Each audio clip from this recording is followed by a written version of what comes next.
We're live. Good morning, everyone. Welcome to the monthly ICHRRF Speaking Up series. Today is Sunday, November 23rd, 2025. It is 10 a.m. Eastern Standard Time. I think those of you who are seeing this screen see the logo of the ICHRRF. On behalf of the Board of Directors and the executive team of the ICHRRF, I invite all of you for our monthly Speaking Up oration. A little bit about ICHRRF. International Commission for Human Rights and Religious Freedom is a US-based nonprofit focused on upholding human rights and religious freedom all over the world through continuous monitoring, policy intervention, and collaboration. We are focused on educational, research, legal, and human rights advocacy and charitable purposes, and we strive to be an advocate for the human rights and religious freedoms of underrepresented communities across the world, and that includes the United States. We believe that humankind can no longer afford to be selectively vocal about the rights of only a specific set of people. A humane and just world necessitates fair treatment of all living beings. Our focus is on indigenous rights and freedom, free speech, and their cultural preservation. We at the ICHRRF strive to be the voice of the voiceless, those who cannot speak for themselves. Some of our major initiatives include monitoring violations of freedoms and sanctity of religious and philosophical minorities across the world, research into and documentation of the culture, history, and challenges faced by such communities, policy recommendations of human rights, religious diversity, and pluralism to international organizations, agencies, national and local governments, collaboration to support the cultural and philosophical diversity across the world. We do have Professor Ved P. Nanda Memorial Fellowship Training Program, and we are looking for fellows to enroll in this program. We just finished our annual ICHRRF conference in Lorton, Virginia at George Mason University in October. So the topic for today's Speaking Up series oration is female genital mutilation in Ghana. And our speaker is Sanjaya Sarpong-Kumankumah. So you already see Sanjay, but this is his picture. Sanjay is a finance professional and a social advocate with strong commitment to human rights, cultural preservation, and religious freedom.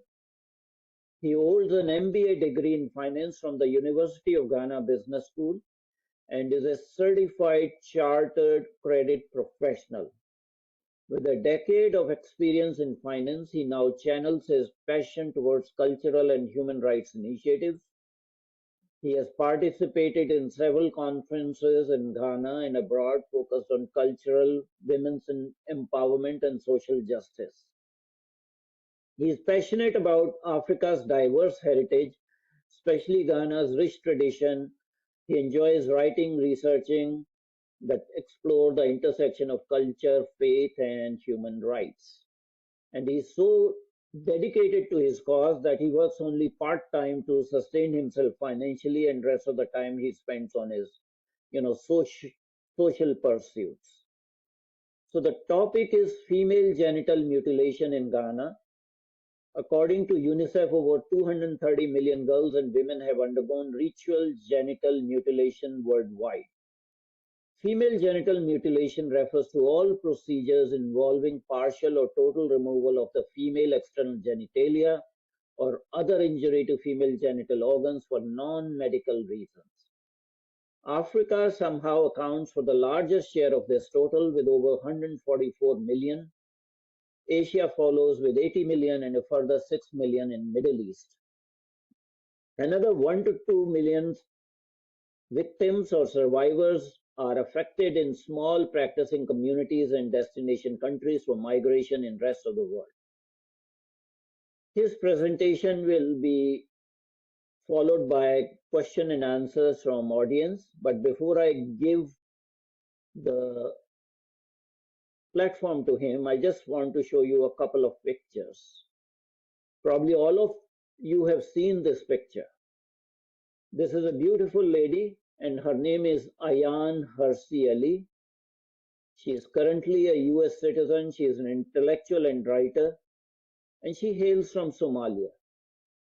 And she fled Somalia because of this particular practice. She is a victim of this particular practice. In contrast to Ayaan Hirsi Ali, who received death threats while she was in Europe, specifically Netherlands, this is another picture. And this lady's name is Dr. Jamna Nagarwala. She's also a US citizen. She's an emergency room physician. And in 2017, she was arrested.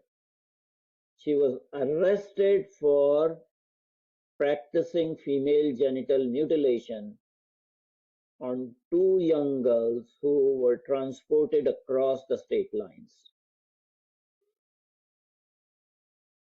This is another doctor who was charged with practicing genital mutilation in Minnesota as part of Shi'a Muslim religious practice. So just because we live in United States, let's not presume that it happens only in Ghana or only in Africa. It's happening right here under our very noses. So as I say that we want to be the voice for the voiceless, especially for this category of survivors and victims, we have to speak up for those who cannot speak for themselves, speak up and judge fairly. A few housekeeping rules. I would expect everyone to mute themselves to avoid noise interference. Kindly change your cell phone setting to vibration mode. Please do not interrupt our esteemed speaker. Questions will be taken only after the speaker is done with his lecture. Please send all your questions or comments by the chat function. Kindly be very precise and brief in your questions. Only those members of the audience who identify themselves on the video camera will be allowed to ask questions. No anonymous questioners, please. This event is being recorded. It will also be available on our YouTube channel as well as on our website. Those members of the audience who request a certificate of attendance, please call Christina Kalasunas. Her email address has been given. And we do request our US-based audience to donate and financially support the ICHRRF. We are a 501c3 organization and we are allowed by the IRS to take donations for support. So without further ado, it's my honor and pleasure to invite Mr. Sanjaya Sarpong-Kumankumah to deliver his lecture on female genital mutilation in Ghana. Platform Thank is you, yours, sir. Thank you, Doc.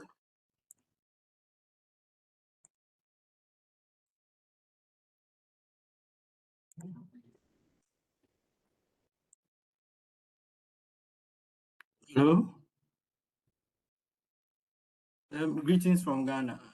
As Doc said, today's presentation will be on a cultural practice that is still ongoing in Ghana and is being done in secrecy now, female genital mutilation.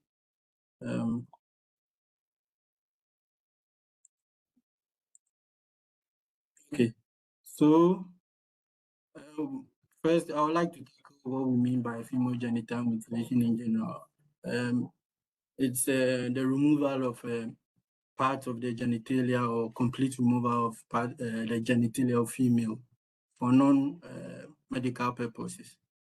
In Ghana, it is still ongoing and it is ascribed to a certain part of Ghana, that is the northern part of Ghana, that shares borders with Burkina Faso. Though there are parts in the southern side that are still practicing it, but it is really happening in the northern part of Ghana.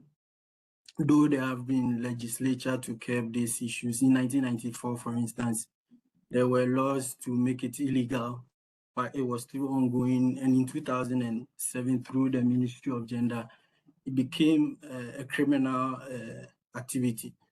So one can face up to between 5 and 10 years imprisonment for engaging himself in such activity. So per the national statistics,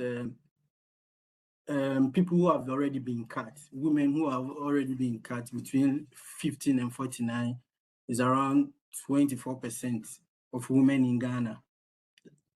Yes, it is most prevalent in the northern part of Ghana, that is Upper East region and the Upper West region. So let's look at the regional distribution of the regional distribution of genital mutilation in Ghana. For instance, when you look at Upper East, you are giving 40% of the regional distribution. So it means 4 out of 10 women that are aged between 15 and 49 have already been cut. And when we look at the Upper West region too, it's around 51%, that is 50.5%. This study was conducted in just 2017, 2018, and it gave us this result. So the national average that I already said is around 2.4%. And this is being practiced in certain part of Ghana and to a particular tribe in Ghana. That's the Kassina tribe, the Biosa tribe, the Frafra tribe, and the Kusasi. And these are being done because it is being termed as a rite of passage. A rite of passage. So these are some of the tools that are being used. The normal blade came recently. In the early ages, they were using this kind of tools.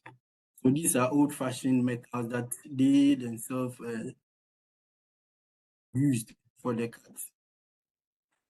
Okay, so we now look at the roots of the blade, how female genital mutilation came about, and why it's still being practiced in the certain part of Ghana. So they feel it's a rite of passage from childhood to womanhood, not cruelty. So if you are accepted in the community as a woman, it means you have to go through this. That is the tribes that I mentioned earlier. So if you are, let's say, beyond 20 and you haven't been cut, you are termed as an outcast, or you are not part of the community because, or they don't regard you as a woman that is marriageable or any other thing. They term you as an immoral person or unclean person. So till this is done, you are unclean, immoral, or you cannot be married within the community. This comes from certain misconceptions that many believe that female genital mutilation suppresses sexual desire, prevents promiscuity, and prevents family embarrassment. The idea of family embarrassment is you will be the only outcast within the family system. Your grandmother went through, your mother went through, your sisters have gone through. So if you don't go through, you become an outcast. And these families don't want this to persist. So they will rather encourage you or persuade you to go through the process so that you become part of the community.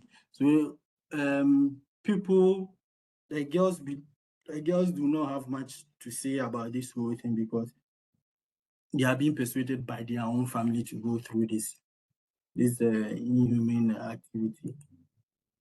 So there is this cycle of fear among people. So from the generational pressure, the mother and grandmothers feel obliged to honor this tradition. They feel they are supposed to continue the tradition, so they will persuade their kids or their nieces to go through this activity, so that they'll be part of tradition, so that tradition won't die. These are done in honor of tradition. So we can also look at the next generation pressure. Trauma of past generation inflicts harm on present children. So because the mother have gone through, there's pressure on the mother to give his or her daughter out to the community, so that the daughter will be part of the community. And this trauma goes beyond just this physical experience or physical trauma. There's this social expectation of fear too, fear of children becoming outcasts. So they will rather drive compliance, they will comply to the society and norms, so that their family, they themselves and family will be able to live within the community in a humble way, so that they won't be termed as outcasts, so they rather give in. So, and also, the fear of cycle shows cultural identity. They fear that if they don't go through this, their culture may be lost. Their traditions, old traditions will be lost. So they force people to do it, not in how do I put it? Not in a strong way, but a persuasive way to be part of the community. It is something that your grandmother did, your mother did, your auntie did. So you should also give yourself in, so that you also go through. Okay. So these can be curbed by empowering individuals and to question expectations and provide strong social support for parents who choose not to cut their daughters. But in Ghana, I feel the NGOs and the government are doing their part. I feel the opinion leaders and the traditional leaders are the ones to look at this whole process and know how to find a new way of a rite of passage than to be involved in this.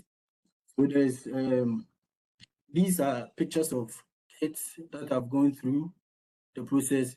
You see, their ages are within 10 and 15.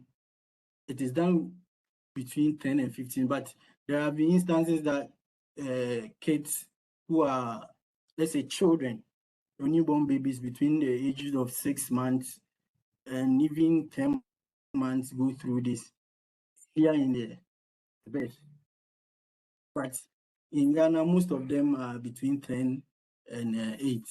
And these are done without proper tools, these normal blade, which are unsterilized and all that.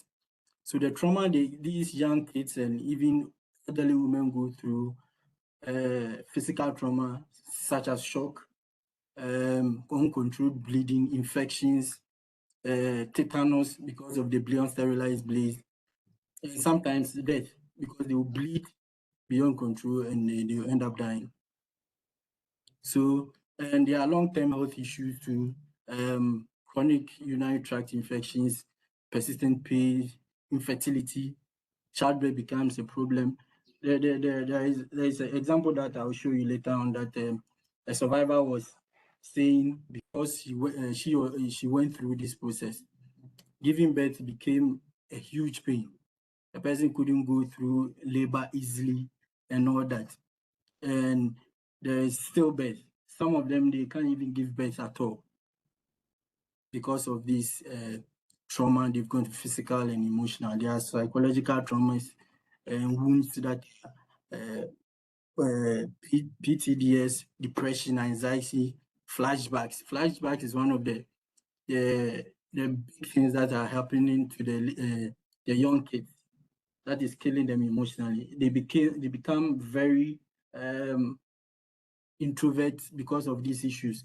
They trusted their mothers and grandmothers, thinking that they will do something about it, and they rather in a way induce them into doing these things. So trust becomes an issue, intimacy with the other gender becomes an issue, relationship issues. They are not able to trust anyone and all that. So these are trauma issues that are going on. So this is an example of how these things are done. This picture was I got this picture from the Ministry of Gender. This is how the process goes through. So these are this is the kid lying down. These are aunties, mothers, grandmothers, and people they live with day in, day out, not strangers who come around to do it. People they live with, they do it. So they tie them.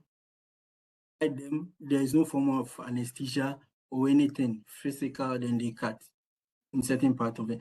And these are old pictures. New ones, there is no evidence of that. They do it in secrecy at night and all that. So there is no evidence as to these things are being done. That's why the statistics is showing low. But in actual sense, it's really happening.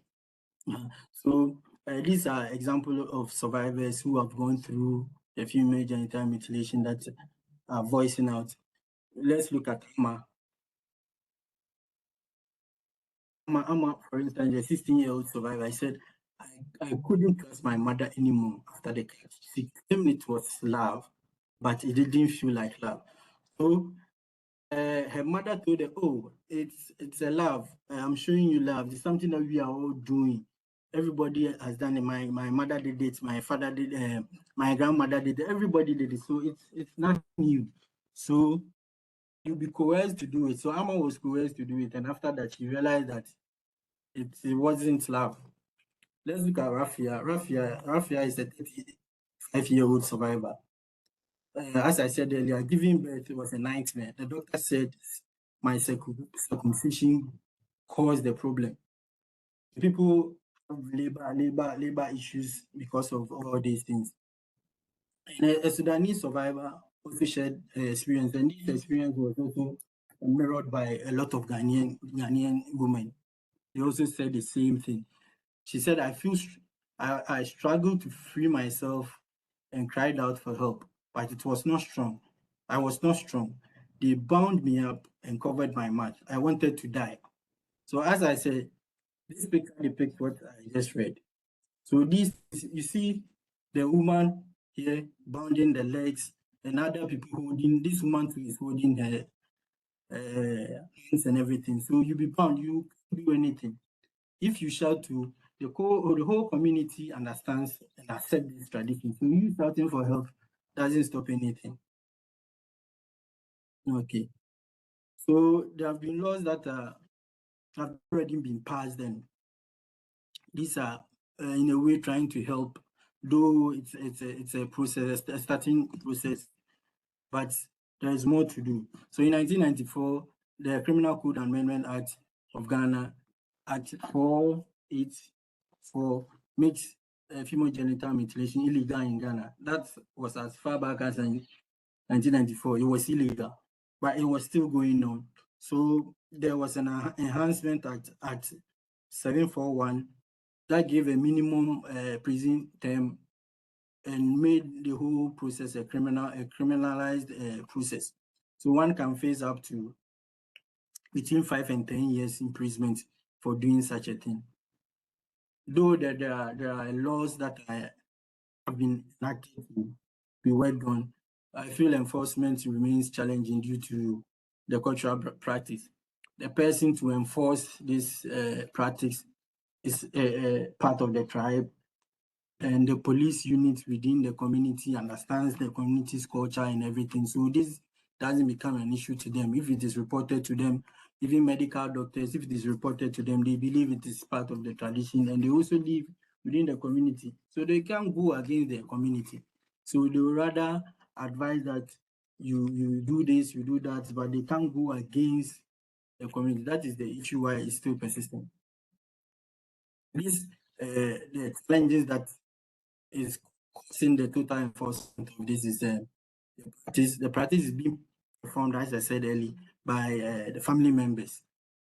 So your grandmother or your auntie is the one doing it. So they feel it's their family that is doing it. There is no need to go and report your own family member and cause family issues. So they rather be silent and this thing will keep on. Health professionals and police are reluctant to report community members to.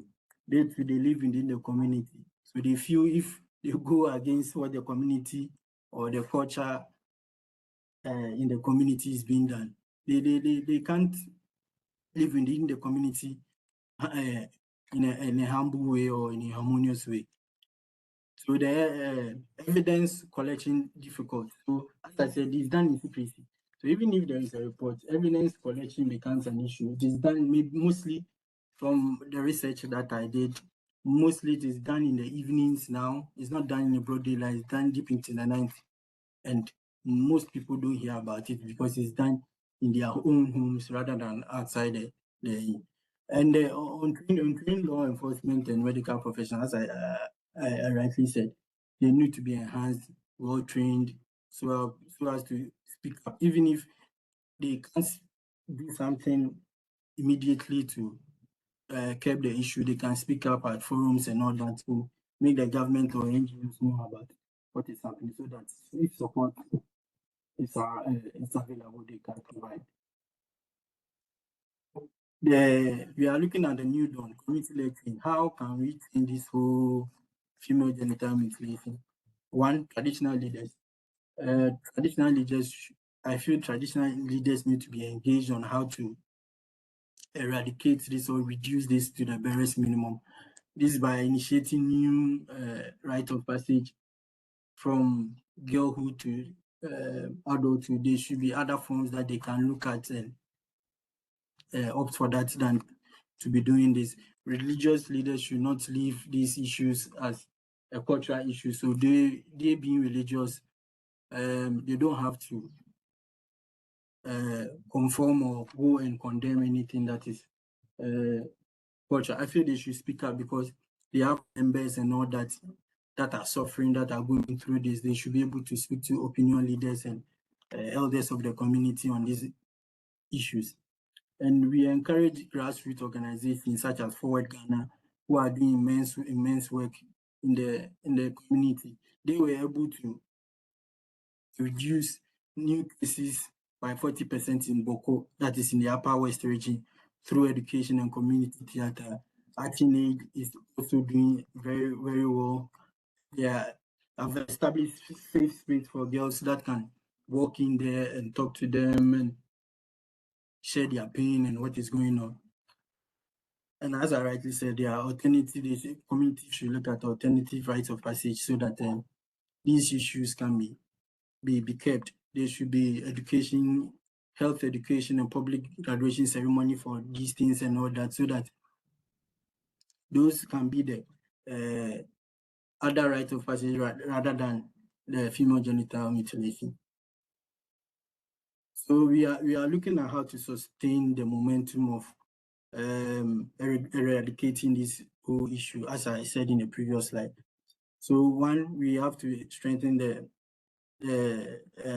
police or judicial agencies so that they can expedite action on issues or reports on female genital mutilation, so that it will serve as let's say an example for others not to engage in. So if a case of this is reported and it takes maximum 2 years or a year for judgment to be passed, it's not that encouraging. Let's say a case is brought to your desk and within, let's say, 3 months or 6 months, there is a judgment on the case. It will in a way frighten people and all that. We are also looking at investing in education, human rights issues, and let people understand the human anatomy, how certain parts of the body parts function. In various schools, they should be induced in their curriculum so that they know. So even if their forefathers are still doing it, when it gets to their turn, their generation, they will know the consequences of doing this. So they will rather stop and allow others to move on with their life without this rite of passage. So there should be support. I feel there should be support for survivors, provide comprehensive cultural and appropriate counseling and health care. Others, survivors, they feel dejected. So most of them relocate from the community after this issue, and they get to a different community and they are not able to mingle. So let's say someone from the northern part of Ghana goes through this female genital mutilation and gets to the southern side and gets acquainted with certain people within the community, and the person realized that these things were not done for them, her friends. She won't be able to voice out, and during certain activities, she won't be very comfortable among them because she feels she's an outsider. So there should be some form of support or counseling. And I also feel there should be the use of data wisely. Data collected from these regions and all that should be really looked at, because data from there is the difference between what let's say the NGOs and the government gather is too vast. The NGO may be looking at, let's say, 40%. The government statistical service and other institutions will be looking at, let's say, 15 or 20%. The difference is too much. So I feel there should be correct use of data. They should provide logistics for others to be able to gather data reports and all that. Eliminating female genital mutilation requires a coordinated effort from government, civil service society, civil society, religious institution, media, the youth activity. No single action is sufficient. Long-term integrated strategies with consistent funding are essential. Most NGOs that are investigating these issues have funding from outside, and most of them too are from outside the country. Most NGOs that are founded in Ghana and they are doing this, they don't have really good support, so they are not able to collect good data as compared to the international one who have funding and equipment to do data collection. So we are looking at a free future where female genital mutilation will be completely off. In Ghana, female genital mutilation is not just a dangerous medical practice, but it's deeply ingrained cultural custom tied to beliefs about womanhood, morality, belongings. So as I said, their customs are tied with beliefs. So it is something they believe in, and they don't see the essence of eradicating it because they feel it's part of them. Just like they have their local language, or that they themselves believe that is their language. So you can't tell them to stop using their language and use other community language. That is how they understand this female genital mutilation. It is their own, their way of life, their rite of passage. So they don't know why they should forget it and take other communities' way of life. So we can say Ghana can become a nation where no girl is ever cut in the name of customs, where her worth is recognized not for her pain, but for her power, completeness, and the right to live freely. Let the future be one where girls no longer weep in silence. Dignity, let dignity, freedom, and hope serve as a foundation. I would like to end here and probably take questions on. Thank you very much indeed, Sanjaya Sarpong, for highlighting the persistence of this very dangerous cultural practice in Ghana. You have enlightened us quite a bit, and we go on to the question and answer session. But before we do that, we have a member of our executive team who also comes from Ghana, and that is Mr. Kofi Sarpong. And before starting question and answers, I would like Mr. Kofi Sarpong to give his comments on Sanjay's presentation, because you come from Ghana. What is your perspective on how to, work on this serious social custom or practice in Ghana? Thank you very I'll say thank you, Sanjaya, my namesake, for coming to this program and doing such a great job and enlightening the whole world about this cultural practice. In actual fact, it is very true, and I second every fact that Sanjaya is brought onto the table this morning. So, like he said, it is something which is going on, and though the government and a lot of agencies have done quite a lot, they've done their part of the game to make sure that the practice is totally eradicated, but it still does go on. It has to do with, like he said, the deep culture of the people. Some people are still holding on to the fact that it is part and parcel of them, and you can tell them what they should do. But at the end of the day, we are not pushing anything to anybody's neck. When something becomes tradition and culture, it becomes very, very, very delicate to handle. You have to handle it tactfully. So from my perspective, in a little that I researched on, it still goes on in the deep areas of the Ghanaian fabric, especially in the northern side around the eastern side. I don't want to mention any tribal names because it will be like you are kind of like it's very sensitive. When somebody's watching and the person hears you mentioning their tribal names, then they become a little bit agitated. So I'm not going to do that. But one thing that I have recognized is that where within the Akan tradition and within the Ashanti region, it's not being practiced. It's not being practiced at all. I think they stopped it more than almost about uh, somewhere about 100 years ago or something like that. For whatever reason, I think they did a very, very good job to try and there hasn't been any single case for almost about 20 years that thing is going on. So on that occasion, that I think the other ethnic tribes that are doing that, the other ethnic groups that are doing that, they should learn from that and try and make sure that they bring an end to it. I think that will help.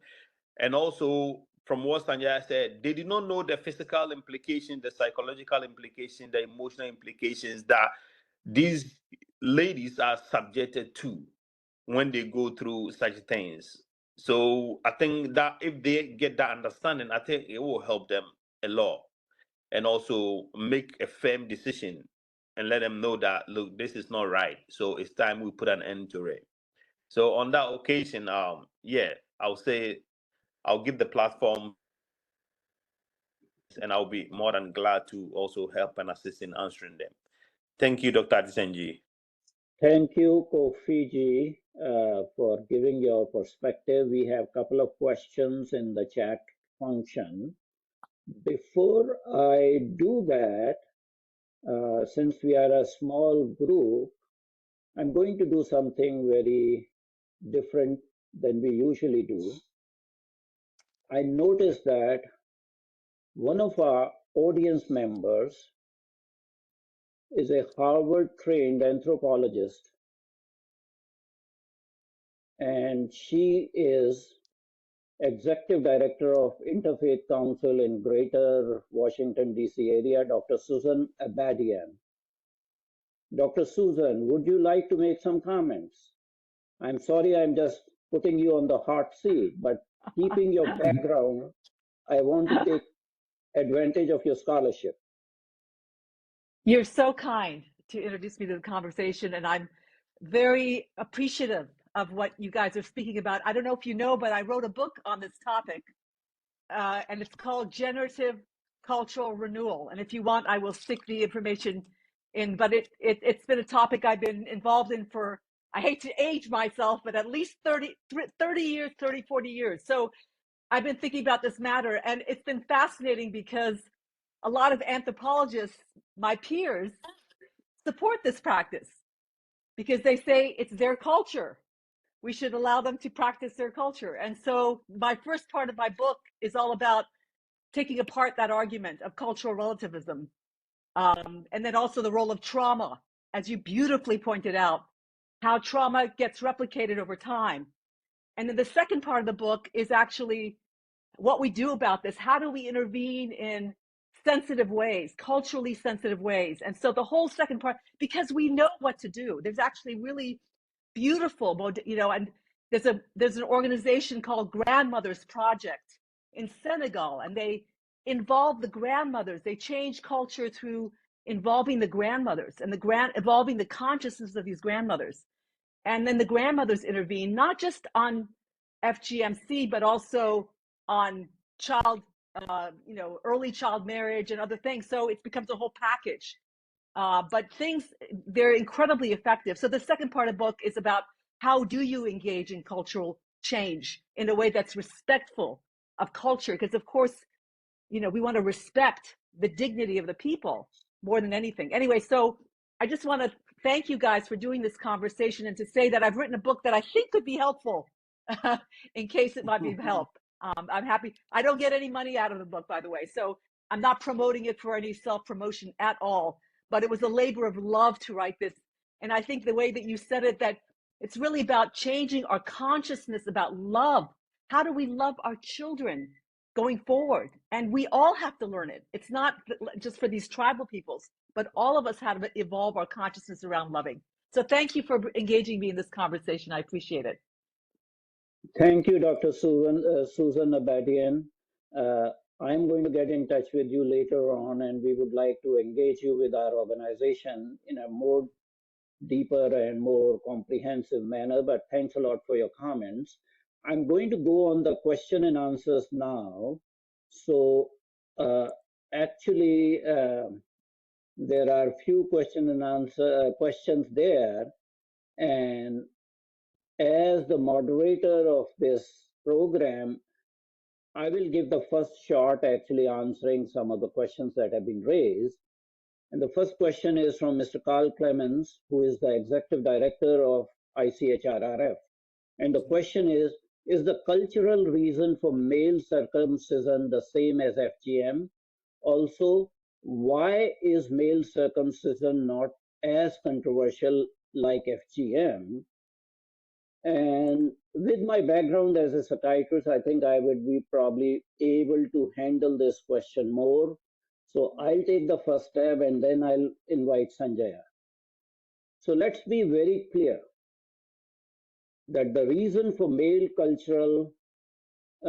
circumcision is not cultural. Very, very important distinction. That is a religious mandate. In Jewish religion, 8 days after birth, the baby boy has to be cut. It's not cultural, it is religious injunction. Similarly, in Islam, it is a religious injunction. You have to be cut if you are a boy. So we cannot obfuscate there. It's part of the religious rituals and it is mandatory. There's no cultural phenomenon. You go follow the followers of Jewish faith, whether they are in US, in Israel, in Africa, and in India, they will practice it. So it's not related to culture. It's part of the religious sacrament. Similarly, in Islam, 57 countries that are Islamic in nature by theology and all over the world, followers of Islam will practice male circumcision. It is not a cultural practice. It's a religious practice. We need to make that distinction. Why it is not so controversial like FGM? Multiple reasons. Because female genital mutilation has cultural basis, not so much as a religious mandate. It's a done thing as far as males are concerned.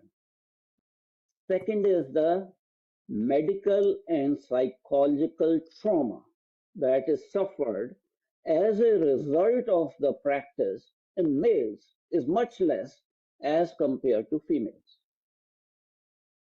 If you look, male circumcision will not lead to any sexual dysfunction unless the procedure is carried so badly that it leads to scarring or strictures or that kind of thing, because all you are removing is the foreskin. In case of female genital mutilation, there are varying degrees of cutting or excision. What is excise? Is it just the external genitalia, or it involves much more deeper cutting? Whether it involves excision of clitoris also. So the scarring, the mutilation, the medical consequences, the infection, all those kind of things can be very, very harmful to healthy adult functioning of these girls when they mature. And the psychological trauma is much more, much deeper as compared to males. So we need to be very clear, in males it's not cultural, it's a religious edict that leads to it. Now, Sanjay, do you want to comment on this question by Mr. Clements? So I think you've answered it very well. From an expert like you, I think I'm covered. Thank you very much. Okay. Second question is from Dr. Nagesh Bose, who is a member of our International Advisory Board.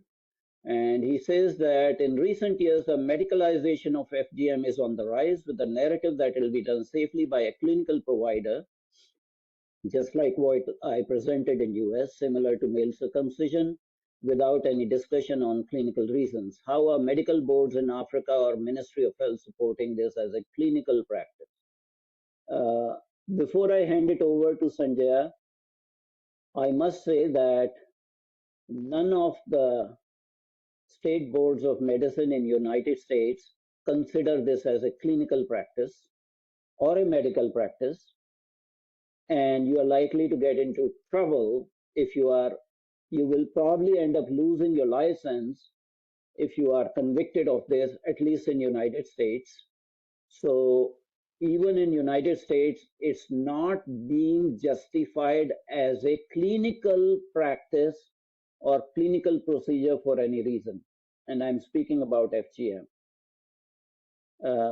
And we can hear from Sanjaya what is the legal situation by medical boards either in Ghana or rest of Africa.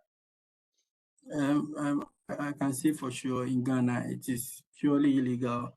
Female genital mutilation is illegal. There have been laws guiding these issues, so there is no way for any clinical issues.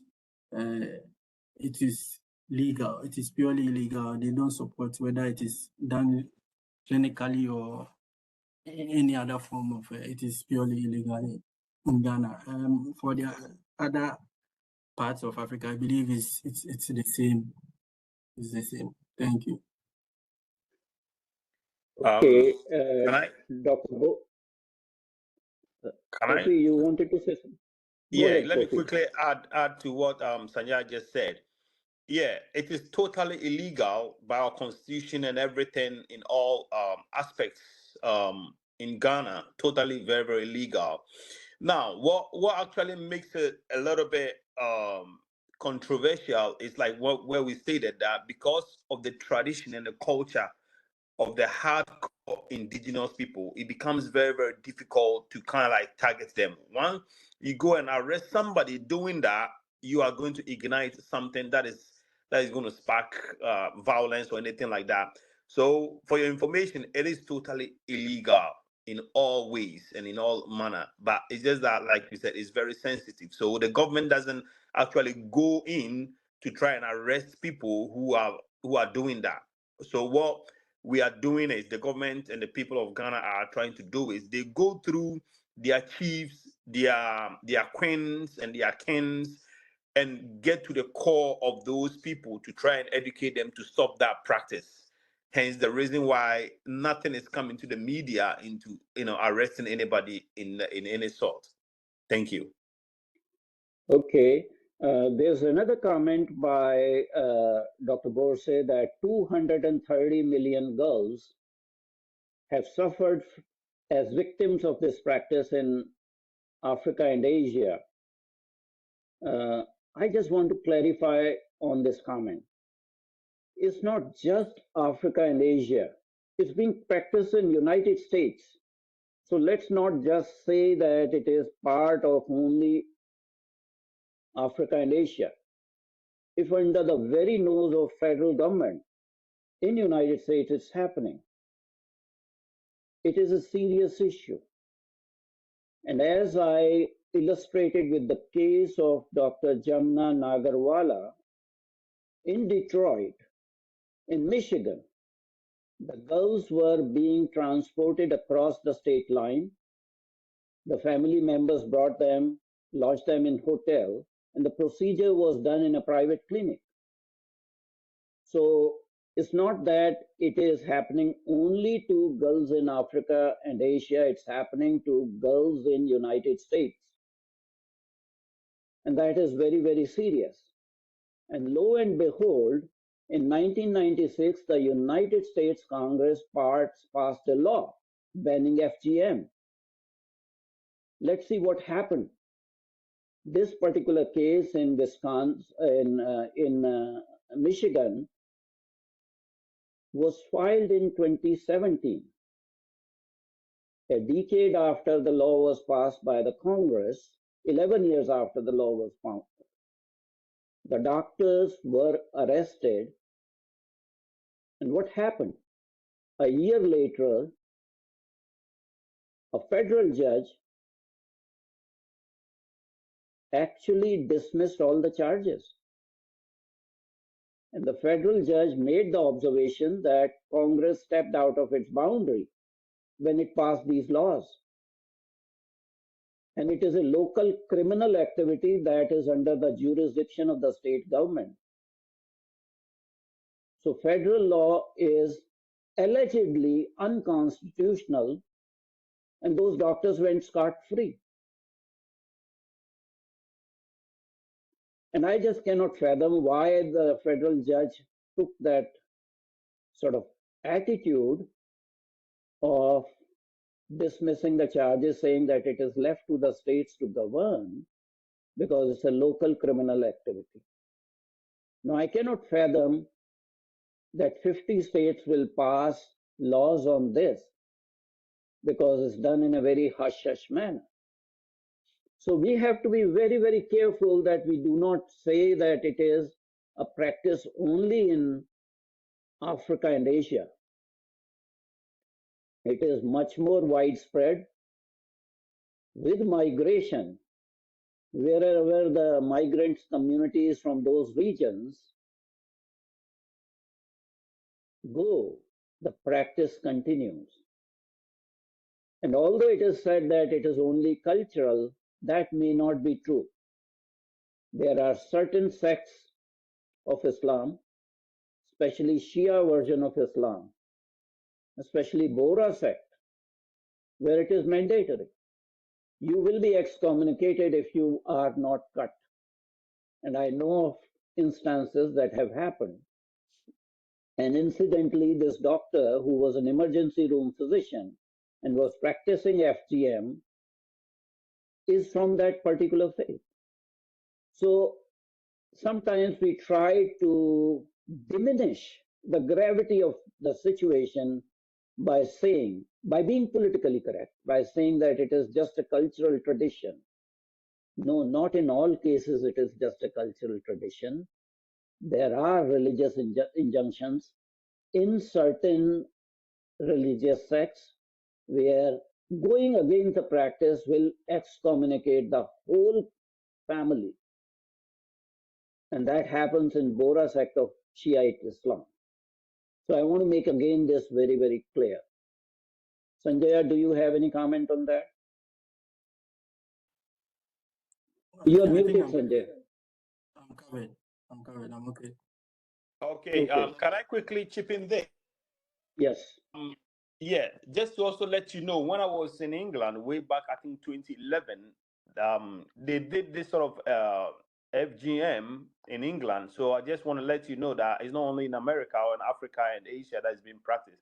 It happened in England, and they filmed it, and they were so proud of it to have done it for this girl. When the video came out, the English authorities went and arrested the whole family that got involved in that. So just to add it, it's not only in Africa and Asia, it's happening also in Europe. But one thing about Europe is that once you are caught, I'm sorry, you will face the law. And so what they do is that because they know that in Europe you can't practice that, they will send these kids outside of the country, either to their home country to go and get it done and then come back. But even if you go to your home country and you go and do it and you come back and it gets reported to the authorities, you will be arrested, because by law, once you become a citizen, you become a property of the country. It's not like a country, your parents do not own you. That is how their system and their laws work. So it helps, it gives them a lot of room for those practices not to be done in Europe. And that is what I think is the good aspect of it. Thank you. Thank you, Kofi Ji, for clarifying. I brought the case of Ayaan Hirsi Ali because she had mentioned about, continuation of practice in migrant Somali communities in Europe also. And actually, she had received death threats while she was a member of parliament in the Netherlands. And she has written about it. So wherever these migrant groups go, they carry on the activities, whether it is legal or illegal, and they try to actually bypass the legal system by going back to the country of origin. But I think time has come that human rights community needs to call spade a spade and stop justifying this as a normative cultural pattern of behavior. We don't realize that how much damage we are doing to the future of these young girls who are being cut. And it's not a small number. If it is 230 million worldwide, that's a very, very large number. And we can also adopt not in my backyard syndrome, namely that it does not happen here. It's happening everywhere, clandestinely, and sometimes it's unfortunate that doctors are participating in this, more driven by the religious fervor rather than medical need, because there's no medical authority that justifies female genital mutilation. We are running out of time. We are only 2 minutes left. Let me see if there's a last minute question or comment. There is a question from Shyam Bhayani. In the UK, some areas have made it FGM as part of mandatory education. Has US any such education? After such US education, one Gujarati Bora Muslim has been speaking about her personal experiences, Farida Aurelius. So, as I already spelled out the US law and how it was dismissed as unconstitutional, there are people in US who are speaking about it. There's people like Ayaan Hirsi Ali. There are people in India who are talking about some Bora girls who have come out against this practice. And as a human rights organization that gives the voice to the voiceless, it is our duty at International Commission for Human Rights and Religious Freedom that we take a firm stand and discourage this practice and not justify it on the basis of just cultural norms or understanding the cultural pattern and things like that. There are a lot of things that are not acceptable in modern society. There was a cultural practice of burning witches. Do we support that? It happened in this country, in very progressive states like Massachusetts, New England region, but we no longer are burning women as witches. So stop targeting young girls who are helpless just in the name of culture. That would be my message. And possibly, as a result of this discussion, we will issue a press release taking a stand on behalf of ICHRRF, totally denouncing this practice and not giving it a kid glove treatment that it has a cultural basis. Thank you very much indeed to Sanjaya Sarpong for bringing this issue to highlight. Thank you very much indeed to Mr. Kofi Sarpong, who added some comments. Thank you very much indeed to Dr. Susan Abadian, who agreed to give her comments, although she was not scheduled to, and to all the audience members who took time to discuss this particular issue. We are closing the discussion with thanks to everyone involved. And this seminar is not the end of it. We shall take a stand, as I said, that ICHRRF will issue a press release, and we will invite people who have worked in this area, maybe for a future, maybe a more in-depth discussion on this practice, maybe a multi-speaker seminar format from various parts of the world. Thank you very much indeed.